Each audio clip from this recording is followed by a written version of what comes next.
പെരിങ്ങോട്ടുകര കാനാടിക്കാവ് ശ്രീ വിഷ്ണുമായ സ്വാമി ക്ഷേത്രത്തിലെ തിറവെള്ളാട്ട് മഹോത്സവ ചടങ്ങുകൾക്ക് സമാപനമായി. ശനിയാഴ്ച വൈകിട്ട് സിനിമാ താരം ജയറാമിന്റെ നേതൃത്വത്തിൽ 100-ൽ പരം വാദ്യ കലാകാരന്മാർ അണിനിരന്നുകൊണ്ട് പഞ്ചാരിമേളത്തിന്റെ അകമ്പടിയോടെ വിഷ്ണുമായ സ്വാമിയുടെ പുറത്തേക്കുള്ള എഴുന്നള്ളിപ്പ് നടന്നു.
കോട്ടയം ഐശ്വര്യ കലാസമിതിയുടെ കരകാട്ടവും ചക്കുളത്ത് കാവുധ്രുവം കലാസമിതിയുടെ കലാരൂപങ്ങളും ഉത്സവത്തിന് പൊലിമ കൂട്ടി.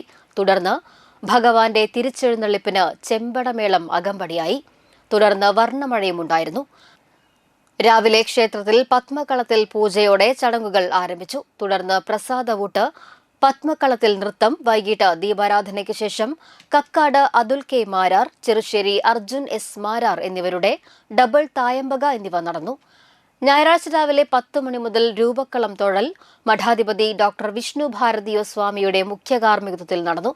വൈകിട്ട് തിറ മണ്ണാർക്ക് യാത്രയയപ്പ് നൽകി. ഇതോടെ 12 ദിവസം നീണ്ടുനിന്ന കാനാടിക്കാവ് ശ്രീ വിഷ്ണുമായ സ്വാമിയുടെ തിറവെള്ളാട്ട ചടങ്ങുകൾ സമാപിച്ചു.